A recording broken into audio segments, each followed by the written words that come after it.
자, 그러면은 가사소송이란 뭐냐? 혼인이라는 건 부부가 남자와 여자가 진정하게 생활 공동체를 평생 동안 하자. 이렇게 혼인입니다. 혼인. 친자, 양자 전부 다 부자 관계를 이루는 가족의 구성원들입니다. 이러한 기본적인 신분 관계에 관해서 다툼이 있을 수가 있습니다. 와이프가 내 자식을 낳았는데 내 자식이 아니다. 그럼 바로 잡아야 됩니다. 바로 잡기 위해서는 어떠한 절차를 정해놔야 하는데 그 절차를 규정해 놓은 법이 가사소송법입니다. 가사소송법. 가사소송법을 뒷받침하는 규칙도 있고요. 또 다른 법률도 있습니다. 그렇지만은 절차를 주로 관장하는 법은 가사소송법이다. 가사소송법은 민사소송법에 비하여 특별법입니다. 특별법. 특별법이라는 것은 일반적인 절차는 민사소송에 의하여 규율되지만은 특별하게 먼저 우선 적용된다는 의미에서 특별법입니다.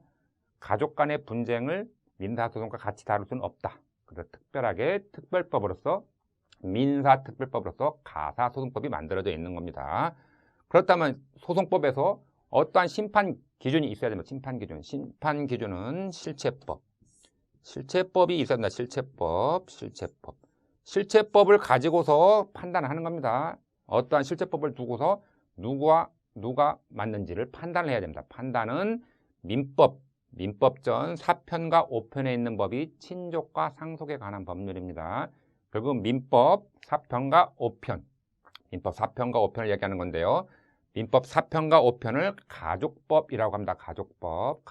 특별하게 단행법이 있는 것이 아닙니다. 가족법이라는 민법 4편과 5편을 통칭하여 가족법이라고 부른다. 가족법이기 때문에 재산법과 다른 특성들을 가지고 있습니다. 가족법은 친족, 부부, 재산관계 이런 상속도 재산관계 포함되어 있습니다. 가족법은 재산법과 달리 계약 자유의 원칙이 적용되지 않습니다. 재산법에서는 계약 자유입니다. 계약 자유. 계약은 자유롭게 체결한다. 계약 자유. 그렇지만은 신분법에서는 계약 자유의 원칙이 적용되지 않습니다. 엄격한 요식행위. 그래서 혼인한다? 우리끼리 혼인한다? 당사자의 혼인에 의해서 합치만으로 혼인되는 것이 아닙니다. 구청에 가가지고 꼭 신고를 해야 됩니다. 이혼할 때도 마찬가지, 부부관계를 해소하는 이혼할 때도 엄격한 요식행위. 입양, 유언 다 엄격한 요식행위를 가지고 있다. 이러한 민법 4편과 5편은 민법전의 일부이기 때문에 우리나라 민법이 1958년 만들어지고 1960년에 시행되면서 남녀 평등하지 못하다가 1990년 민법 일부 개정에 의해 가지고 상속분에 있어서는 남자와 여자가 균분 상속되었습니다.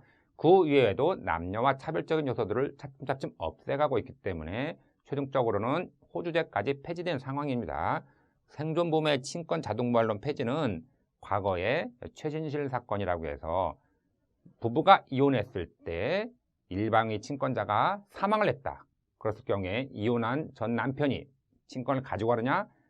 그 민원들이 많았었죠. 그 당시에 최진실 배우자였던 조아무개 야구선수가 친권 자동부활론 폐지 이전까지는 자동으로 취득을 했지만 지금은 여론에 의해 가지고 법 개정이 되었습니다. 여권 신장 양성평등 이념을 향해서 가족법은 계속 개정되어 가지고 나가고 있다. 그렇게 이해를 하시면 됩니다. 그래서 민법전을 보면은 민법 1편 물권 채권 이 부분은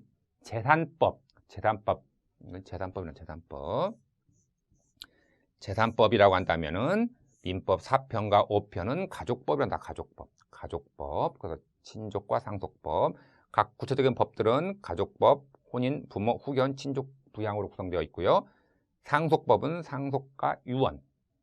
재산법적인 요소가 있긴 있습니다. 상속이 있기 때문에 유언이라는 것은 내 재산을 생전에 내가 어떻게 처리하겠더라고 유언장을 남기는 거고요. 그런 유언장을 남긴 거에 대하여 상속 예정자들하고 충돌될 수가 있기 때문에 유류분, 법적으로 정한 상속분의 2분의 1은 내가 가지고 가야 되겠다. 부모님이 유언을 남긴다 했을지라도 그 자녀분이 유류분권을 행사하게 되면 자기 법정 상속분에 대해서 2분의 1을 청구할 수가 있습니다.